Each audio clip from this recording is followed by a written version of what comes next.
건강보험 상식 제25강 비급여 병원비를 인터넷으로 확인할 수 있습니다. 비급여 병원비를 인터넷으로 확인할 수 있습니다. 대체로 여러분들이 병원에 가면 이렇게 업무과에서 돈 내고 받는 영수증을 잘 보시기 바랍니다.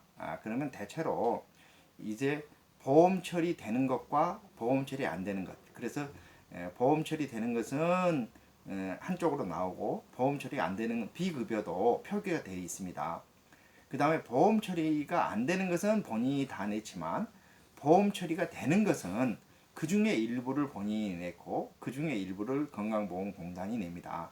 그래서 예를 들면 어떤 사람이 한 20만 원의 청구액이 나왔다면 그 중에 비급여 항목이 3만 원이다 그러면 3만 원은 내가 내는 거고 17만 원 중에서 만약에 30%를 내가 내게 낸다면 17만 원 30%인 대충 한 5만 원 정도를 내가 내게 되겠죠. 그러면 17만 원에서 5만 원은 내가 내고 또 나머지 12만 원은 보험 처리가 되는 겁니다.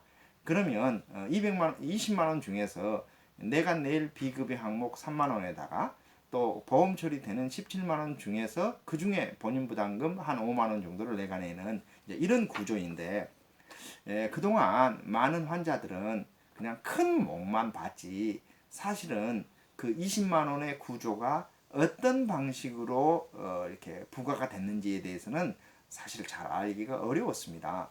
이제 그러다 보니 이런 한계들을 좀 활용을 해서 일부 병원에서는 20만 원이 안 나왔는데도 불구하고 20만 원어치 이용했다라고 건강보험심사평가원에 이렇게 청구를 하는 경우가 적지 않았던 거예요. 그 다음에 우리가 지금은 사실상 특진이 사라졌지만 과거 경우에는 만약에 특진을 했다 그러면 내가 진료받을 때 특진을 원했던 것이 있고 원하지 않았던 것이 있을 수 있는데 내가 명시적으로 나에게 특진을 할 것인지를 묻지 않았던 항목조차도 특진 항목으로 체크를 해서 청구한 경우도 적지 않았습니다. 그러다 보니 환자의 경우에는 병원비가 좀 비싸네 라고 생각하면서도 그래도 아픈 사람을 나서주는 것이 병원이니까 뭐 할 수 없지 이렇게 이제 생각하고 냈던 것들을 이제 본인이 인터넷으로 들어가서 보면 그 20만 원의 진료 항목을 낱낱이 볼 수 있는 시스템이 되어 있다는 것입니다. 그래서 이제 혹시 의심이 되면 내가 진료받지 않았는데 의심이 되면 진료받지 않았던 것에 대해서 문제 제기를 할 수도 있고 내가 특진을 원하지 않았던 항목이 특진으로 체크가 되어 있으면 이게 그 확인을 이제 정확한 확인을 요구해 볼 수 있다는 것입니다. 실제로 이제 많은 병원에서는 환자가 오면 어떤 질환의 경우에는 어떻게 청구한다 하는 것이 대체로 표준화되어 있습니다.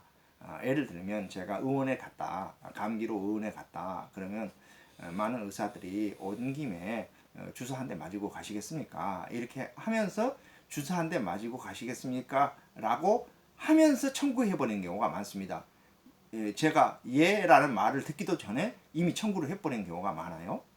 그래서 제가 아이고 주사 맞는 거 어려워서 과거에는 예방 주사도 안 맞았습니다. 아 그래요? 하고 그러면 청구해서 빼야 되는데 그냥 청구를 해버리는 거죠. 그걸 어떻게 알 수 있느냐면 제가 이제 이게 처방전만 나오기를 기다리고 있는데 간호사가 저한테 와서 주사 한 대 맞고 가셔요. 이러면 제가 주사 안 맞고 싶은데요. 그러면 이제 간호사가 다시 의사한테 가서 환자가 이렇게 주사 안 맞고 싶다는데요. 그럼 그냥 보내. 이러는 경우가 있다 이거예요. 그러면 의심이 되는 거죠.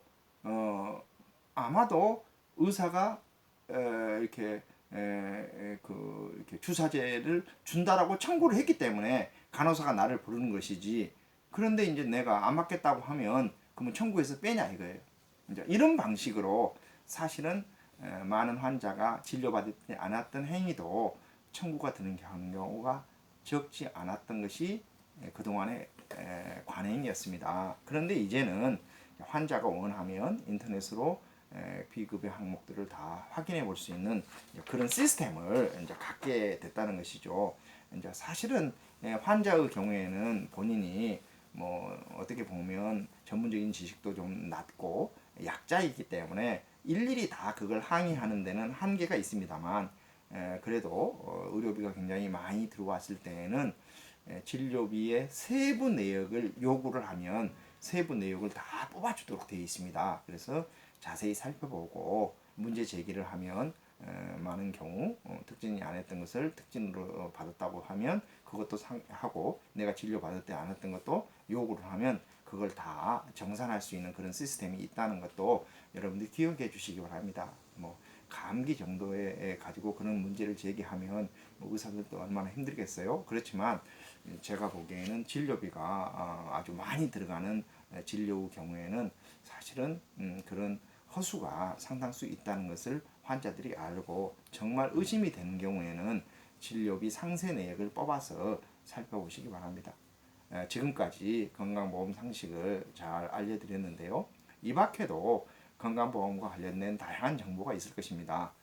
그리고 지금은 2019년을 기준으로 제가 얘기하지만 2020년이나 2021년 1년이 되면 또 기준이 바뀔 수도 있어요. 그래서 이 강의를 그냥 고지고대로만 이해하시지 말고 매년 업데이트 되고 있다는 것을 염두에 두시고 상황에 맞게 이 정보를 활용하시기 바랍니다. 감사합니다.